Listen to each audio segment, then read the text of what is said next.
మొన్నొక వీడియోలో మనం మాట్లాడుకోవడం జరిగింది. ఏంటంటే, ఈ హైకోర్ట్ జాబ్సు సెలక్షన్ ప్రాసెస్ అనేది ప్రతి సంవత్సరం మారుస్తా ఉంటారని జెప్పేసేసి. సో, మనం ఏదైతే అనుకున్నామో అదే జరిగింది. ఈసారి ఏం జేశారు, స్కిల్ టెస్టు ముందు కండక్ట్ చేయదలిచారు. అయితే అందరూ అడుగుతా ఉన్నారు, డాక్యుమెంట్ వెరిఫికేషన్ దీంతో పాటు ఉంటుందా అని. అయితే ఇక్కడ వచ్చేసరికి దానికి సంబంధించిన అఫీషియల్‌గా న్యూస్ అనేది ఏది వాళ్ళు రిలీజ్ చేయలేదు. అయితే ఈ స్కిల్ టెస్ట్ కండక్ట్ చేస్తారు గదా! చేసిన తర్వాత చాలామంది అడుగుతా ఉన్నారు. ఈ సెలక్షన్ అనేది ఫైనలా? మీకు ఇక జాబ్ వచ్చినట్టేనా? అయితే ఈ స్కిల్ టెస్ట్‌లో మీరు పాస్ అవ్వాలి. పాస్ అయిన తర్వాత ఏంటో చెప్తాను. అయితే పాస్ అవ్వాలంటే మీకు సిలబస్ ఇచ్చినప్పుడు నోటిఫికేషన్‌లో ఆ సిలబస్ ప్రకారం ఏదైతే మీ పోస్ట్ ఉంటుందో స్కిల్ టెస్ట్‌కి సంబంధించింది, కాపీ హిస్టరీ ఇలాంటివి కంప్యూటర్ మీద మొత్తం గూడా. సో, దానికి సంబంధించిన ఒక టాపిక్ తీసి వాళ్ళిస్తారు. దాని మీద మీరు చేసి చూపించాల్సి ఉంటుందనమాట. అయితే మీ పెర్ఫార్మన్స్‌ని బట్టి మళ్ళీ ఒక మెరిట్ లిస్ట్ అనేది తయారవుతుంది. అయితే మిగతా పోస్టులు రిలీజ్ గానే ఉన్నాయి చూసారా? వాటితో మీకు సంబంధం లేదిక.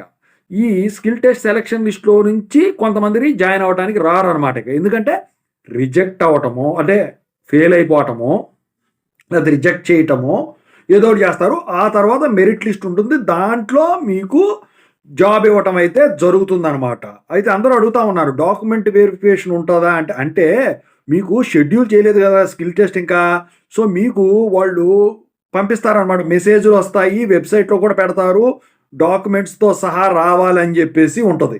ఖచ్చితంగా అయితే అదే చేస్తారు. 2 ప్యారలల్‌గా చేసేదానికి ఛాన్స్ ఉంటుంది. ప్యానెల్ ఎలా ఉంటదో ఏంటని చెప్పాను కదా! సో, ఒకవేళ కండక్ట్ చేయలేదనుకోండి, మెరిట్ లిస్ట్ వచ్చాకే పెడతారు. కానీ ఖచ్చితంగా అయితే డాక్యుమెంట్ వెరిఫికేషన్ జరగకుండా అయితే జరగదు. డాక్యుమెంట్స్ పక్కన పెట్టుకోవాల్సి ఉంటుంది నాకు తెలిసి. సో, డాక్యుమెంట్ వెరిఫికేషన్ గనక ముందు దీంతో పాటు జరిగినట్టయితే అప్పుడు గూడా మీకు పోస్ట్ ఇస్తారన్న గ్యారంటీ లేదు. ఏంటంటే అది పాస్ అవ్వాల్సి ఉంటుందనమాట సిలబస్‌లో నోటిఫికేషన్‌లో ఉన్న ప్రకారం మీకు. ఓకేనా? సిలబస్ ఇచ్చారు కదా! సిలబస్‌లోంచి ఏదైతే అనుకున్నామో అది. అయితే ఇక్కడేంటంటే విచిత్రం, మార్కులు ఇవ్వట్ల. మార్కులు నేను ముందే చెప్పాను. డీఎస్సీ దీనికి కలుపుతున్నారేంటని మీరన్నారు. డీఎస్సీలో మార్కులు హైయెస్ట్ కట్ ఆఫ్‌లు ఎంత ఏంటని ఏది మెన్షన్ చేయలేదక్కడ. కట్ ఆఫ్ మార్కులు ఏమి మెన్షన్ చేయలేదు. నేను అప్పుడే చెప్పాను. గవర్నమెంట్ జాబ్స్‌కి ఏటికి ఇప్పటి నుంచి రావట్లేదు అవి. సో, ఇవ్వకుండా ఎట్లుంటారన్నారు. సో, జరిగిందిగా. ఇంకేంటంటే మీరు సంక్రాంతి దాకా రాదన్నారు. మొత్తం రిజల్ట్స్ రిలీజ్ కాలేదా అండి?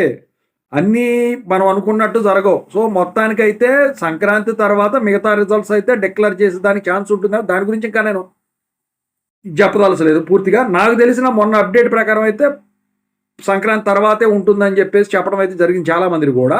సో, దాని ప్రకారం ఈ స్కిల్ టెస్ట్‌ది రిజల్ట్స్ డిక్లేర్ చేయడం జరిగింది. స్కిల్ టెస్టు నెల రోజులు పడతదండి ఖచ్చితంగా. ఓకేనా? అయితే ఇక్కడ మీరు ఆ సిలబస్ ప్రకారమే వెళ్ళిపోండి.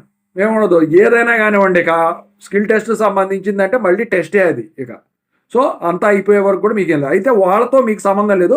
వాళ్ళ రిజల్ట్స్ మళ్ళీ సెలక్షన్ లిస్ట్ అనేది రిలీజ్ అవుతది. ఓకేనా? సో, మీకు మాత్రం ఫైనల్ మెరిట్ లిస్ట్ వస్తదండి. ఆ మెరిట్ లిస్ట్‌లో గనక మీ పేరు ఉన్నట్టయితే స్కిల్ టెస్ట్ అయిపోయిన తర్వాత మీకు జాబ్ కన్ఫర్మ్ అయినట్టే. మరి అందరూ అడుగుతున్నారు ఎప్పుడు షెడ్యూల్ చేస్తారని చెప్పేసి. ఈ వీక్‌లో మీకు దానికి సంబంధించిన అప్డేట్ తెలిసిపోతదండి. మీకు కాల్ లెటర్‌లు వస్తాయా అంటే, కాల్ లెటర్‌లు గనక పెడితే గనక వెబ్‌సైట్‌లో పెట్టేస్తారు. ఒక లాగిన్ ఐడీ ఇయన్నీ ఉంటాయన్నమాట. ఇయన్నీ క్రియేట్ చేసుకోవాల్సి ఉంటుంది నాకు తెలిసి. లేదు, మీ మొబైల్ ఫోన్స్ ఏవైతే రిజిస్టర్ చేసుకున్నారో నోటిఫికేషన్ సమయంలో దానికి మెసేజ్‌లు పంపిస్తారు. పలానా రోజున మీది స్కిల్ టెస్ట్ అనేది షెడ్యూల్ చేయబడింది. ఖచ్చితంగా రావాలి. పలానా పలానా డాక్యుమెంట్స్‌తో రావాలి అని చెప్పేసి వాళ్ళు పెట్టడం అయితే జరుగుతుందనమాట. మీలో ఎవరికన్నా గనక అలాంటి మెసేజ్ వచ్చుంటే కింద కామెంట్ సెక్షన్‌లో తెలియజేయండి. ఇంకేమైనా కావాలన్న వీడియోస్ పెడతాను. Thank you so much.